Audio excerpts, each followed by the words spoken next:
Halo teman-teman ya, kembali lagi dengan saya Giri dari By Giri dan kali ini kita masuk ke chapter 22 dari Giri's Art of Bookkeeping Account.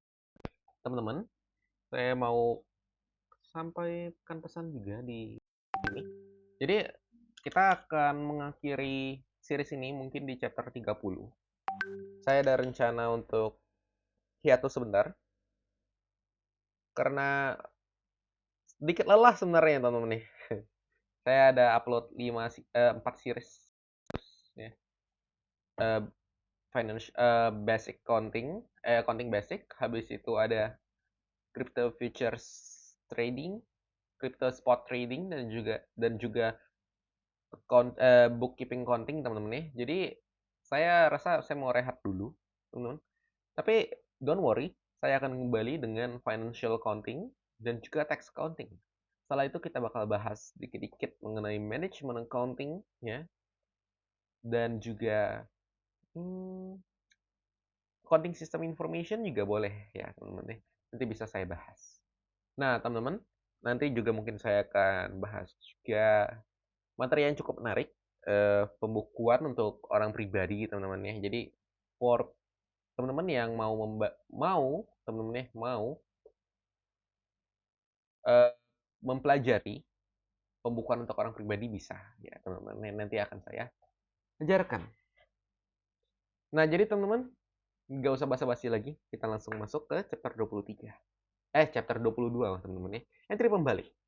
Teman-teman, entry pembalik ya di sini merupakan istilah teman-teman ya, akuntansi untuk entry jurnalnya menetralisir ya atau menghilangkan dampak dari entry penyesuaian yang telah dibuat pada periode sebelumnya. Entry pembalik itu umumnya sering ditemukan pada tahapan membalik penyesuaian. Apa saja sih yang dibalik oleh entry pembalik ya teman-teman ya. Jadi yang dibalik oleh entry pembalik itu teman-teman nggak sembarang ya. Jadi akuntan itu umumnya nggak sembarangan lah membalik entry penyesuaian. Ada kriteria pemilihan ya. Jadi mereka biasanya memilih entry penyesuaian apa saja yang perlu dibalik. Nah, kriterianya umumnya teman-teman ya adalah entry-entry penyesuaian yang sifat berkelanjutan teman-teman ya, yang bersifat kelanjutan. Jadi contohnya seperti penyusutan teman-teman ya. Penyusutan bulan ini itu akan dihitung lagi bulan depan, bulan depan, bulan depan, bulan depan. Jadi ada beberapa akuntan yang memilih, daripada gue ngitung yang begini, gini, gini, satu bulan harusnya segini, satu bulannya segini, satu bulannya segini. Mending gue mainnya gini aja deh. Gue hitung bulan ini berapa. Oke, habis itu bulan selanjutnya, gue netralisir habis. Bulan selanjutnya, gue hitung 2 bulan. Gue jurnal langsung nih 2 bulan. Oh ini penyusutan 2 bulan. Habis itu bulan selanjutnya itu dinetralisir habis lagi. Bulan ketiga dia langsung hitung penyusutan 3 bulan di jurnal. Jadi karena selalu dibalik teman-teman ya, ujung-ujungnya yang tetap ada di neraca saldo adalah penyusutan yang teman-teman ya, yang 1 bulan saja. Karena selalu dibalik. Walaupun teman-teman dia menjurnal itu selalu 1 bulan, 2 bulan, 3 bulan, 4 bulan, 5 bulan, dia naik terus jumlah penyusutan yang dia sekali jurnal. Jadi misal 1 bulan itu 1 juta ya, bulan ini dia jurnal 1 juta. Bulan depan dia balik, terus waktu penyesuaian dia jurnal 2 juta. Nah, terus bulan depannya lagi dibalik lagi, dan penyesuaian di bulan itu di jurnal jadi 3 juta. Teman-teman perhatikan bahwa 1 juta kalau dibalik dan kita jurnal 2 juta, sisanya 1 juta. Saat kita di bulan selanjutnya kita balik 2 juta dan jurnal 3 juta, sisanya 1 juta. Jadi dia balik-balik-balik gitu nggak ada masalah teman-teman nih. Nah kemudian teman-teman, kurs juga ya, itu kadang di balik-balik-balik biar nggak pusing lah ya ngitung yang realisir dan belum terrealisir. Kita balik, kita terrealisir aja terus. Jadi kita hitung ulang, hitung ulang, hitung ulang, hitung ulang ya. Sebenarnya kalau untuk kurs sendiri saya lebih suka dibalik-balik. Kalau penyusutan saya lebih sukanya nggak usah dibalik lah, hitungannya sebulan, sebulan, sebulan, sebulan. Nah terus teman-teman, revaluasi juga teman-teman. Revaluasi aset tetap itu kalau saya pribadi teman-teman, saya lebih suka dibalik. Nggak mau pusing teman-teman, nggak mau pusing. Karena kalau kita nggak balik, kita harus mempertimbangkan, oh OCI yang gantung segini, oh OCI yang gantung segini. Jadi angkanya beda-beda terus tuh tiap akhir periode. Tapi kalau misalnya gue balik ya, selalu tiap kali dibalik selalu balik ke harga perolehan, selalu balik ke harga perolehan. Angkanya itu aja harga perolehan terus jadi patokannya. Nah kurang lebih begitu. Jadi kita nggak harus nilai bukunya berapa, berapa. Karena nilai buku akan selalu sama dengan perolehan kalau selalu dibalik. Nah, kemudian ada utang gaji, ya. Utang gaji itu juga kadang dibalik. Ini gunanya adalah menghindari teman-teman ya, kesalahan dari akuntan-akuntan yang tidak memahami akuntansi dengan baik, teman-teman. Ini ada saya bahas juga sepertinya di chapter sebelum-sebelumnya di tahapan membalik penyesuaian, teman-teman ya. Bisa tonton chapter sebelum-sebelumnya, dicari aja di playlist ini. Nah, teman-teman, sekarang kita bahas ya cara menyusun entry pembalik. Nah, untuk menyusun entry pembalik, teman-teman, akuntan dapat melakukan hal berikut ya. Pertama, siapkan entry penyesuaian yang telah dibuat pada periode sebelumnya. Jadi, cari dulu nih entry penyesuaiannya. Kemudian dari seluruh entry penyesuaian yang sebelumnya dibuat, teman-teman analisis ya. Dan pilih teman-teman ya, yang mana yang ingin dibalik ya. Dan teman-teman kalau misalnya udah membalik sebuah entry penyesuaian itu alangkah baiknya konsisten teman-teman. Jadi setiap bulan ya itu dibalik terus gitu ya.